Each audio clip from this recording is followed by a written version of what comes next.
Hello and welcome back to Robinsunne Art Studio. My name is Robinsunne. Please like, comment, subscribe, and share this video. I think it's going to be a very shareable video. And I would really super like to hear what you think about this video. It's a brand new take on, it's not brand new, but it's a little new, on an envelope journal. You know how people put envelopes together and then you can make, I mean, it's really cool. You can make this journal that has, well, you can either use this pocket or you can mat over the top of it and take a slice off the end and have a pocket going that way. And I saw these a couple of years ago and I really liked them. The thing that was kind of frustrating to me though was once you put mats on the paper, and then if you put pockets with little cute journal cards, and you mat this side and this side and this side and this side, it ends up being a lot of paper in a very small spine. So I thought, why don't we make a spine for this? And there are, out in the art journaling world, junk journaling world, there are a lot of options. There's that, oh, it's super cool. You go flat and you bend the paper up and down and go flat, bend the paper up and down. And like an accordion, you fold an accordion that's as long as the spine.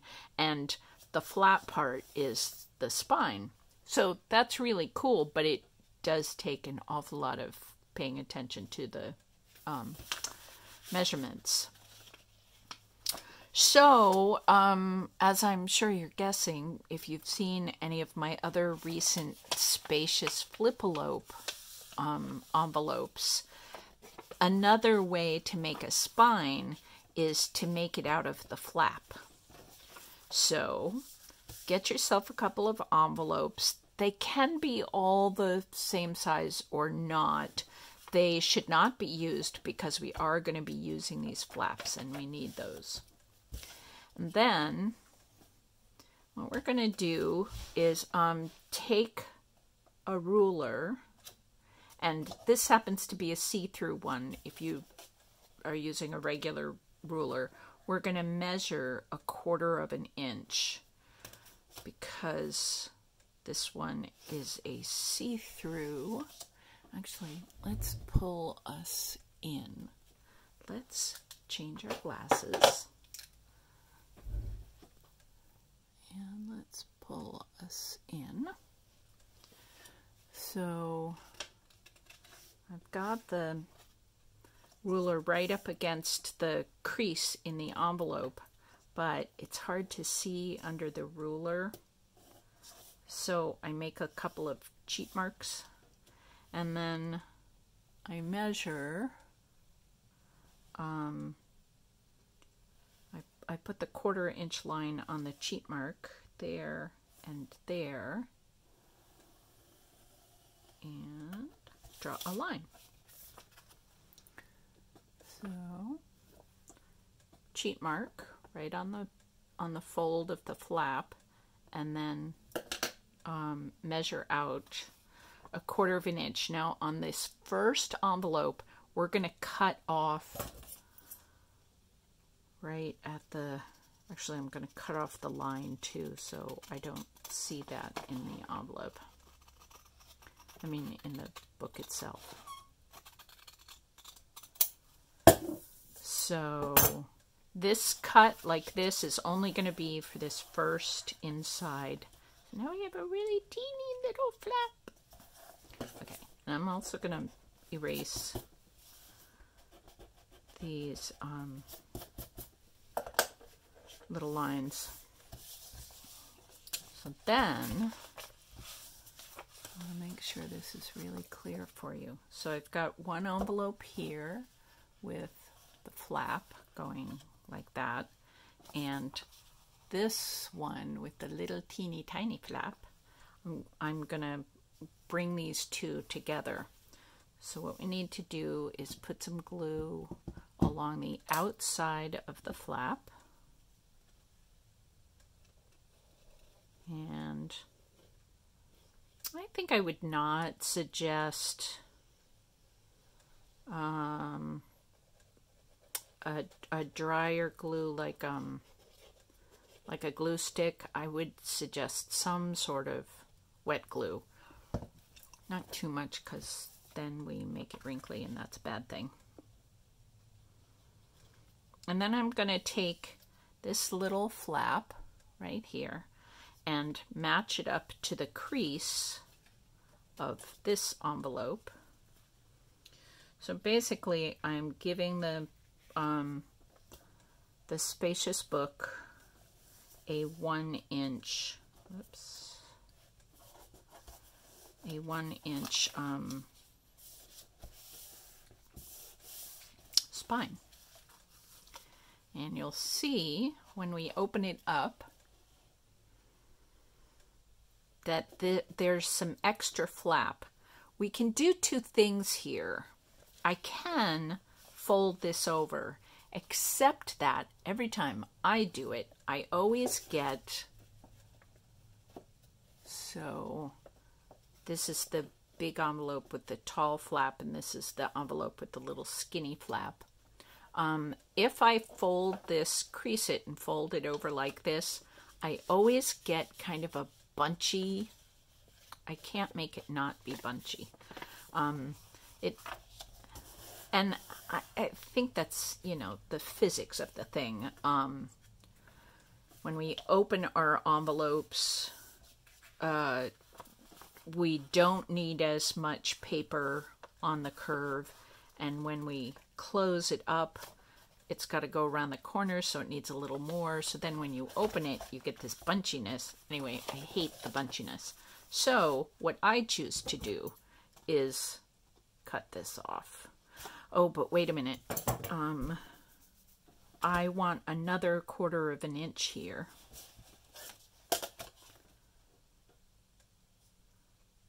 So I measure the 1/4 of an inch with this, the edge of the first envelope, like that, and I draw a line, and then I'm going to cut off the extra.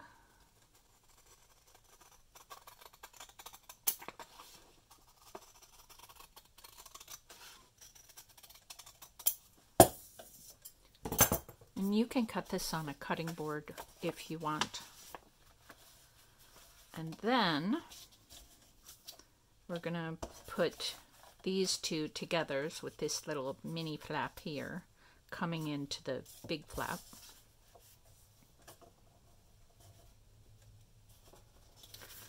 Actually, so you see, yeah, so this is the second envelope. The first envelope curled that way. The second envelope is making that L go that way. And we're going to butt up this edge of the flap from the second envelope.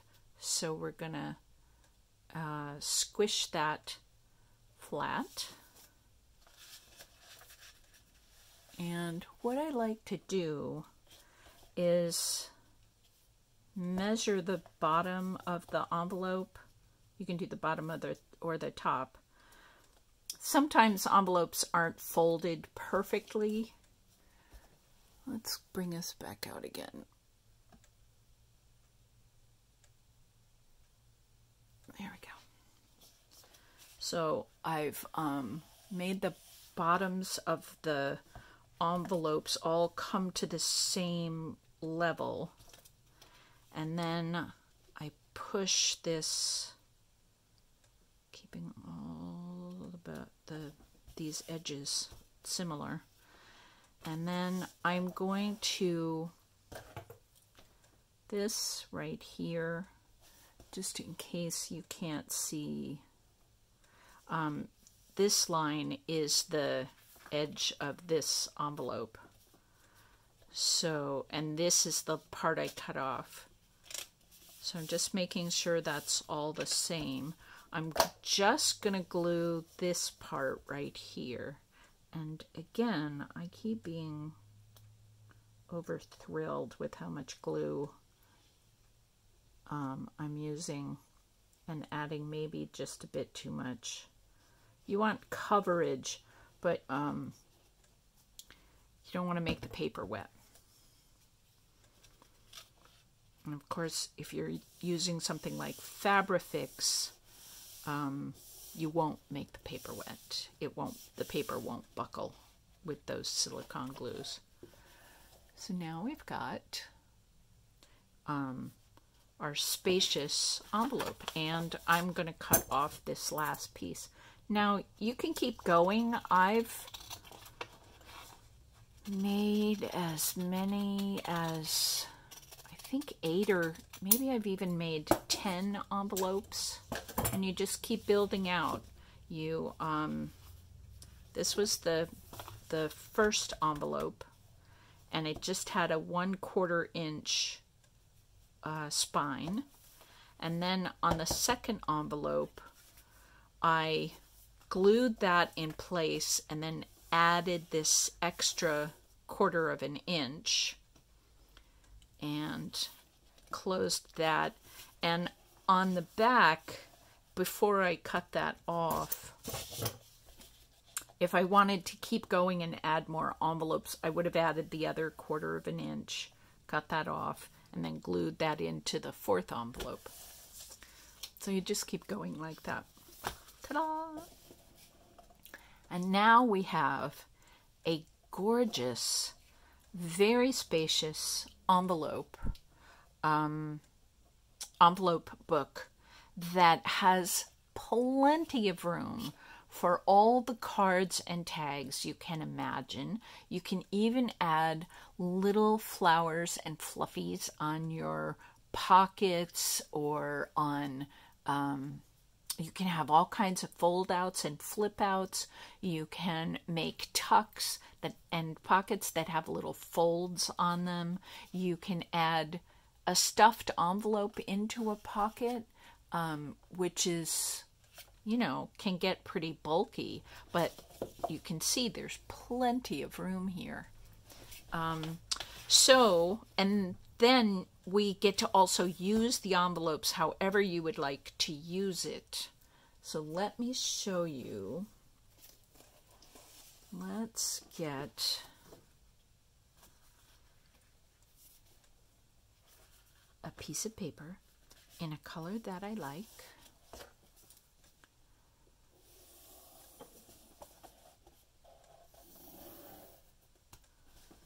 So these envelopes, this is going to be a matting paper, by the way, I didn't say that. These envelopes can be cut in a couple of different ways.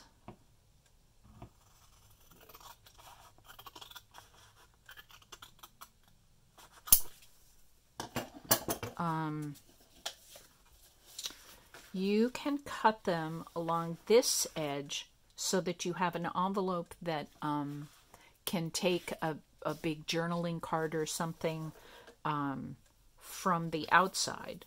You could also choose to keep this opening and have an opening from the inside, which would make everything more secure.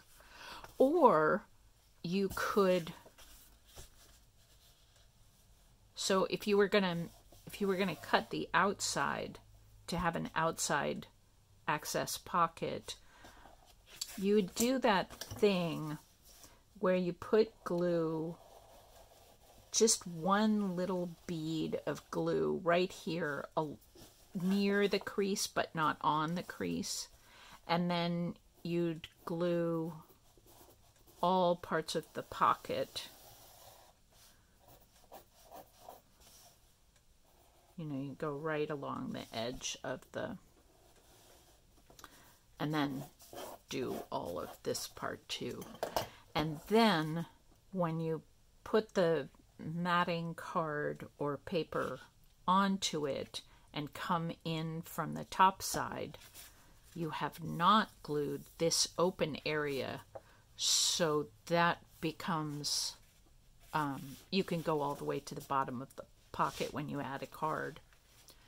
So you can do that, or you can mat the card in the same way, cut a little snippet off the top and have a top access pocket, or, as I said before, I'm sort of repeating myself, sorry about that, you can have access from the inside, you know, and just mat that.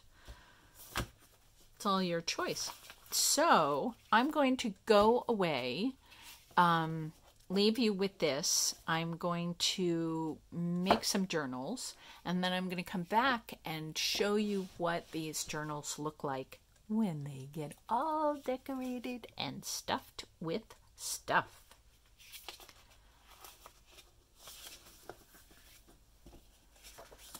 So, I wish you all the powers of your high and holy imaginations. May you have lots of stuff in your journals and your life that you really, really like. Sparkles, sparkles all across the world. Thank you for spending some time with me. I have loved being here with you, and have a lovely day, and I will see you next time. Bye.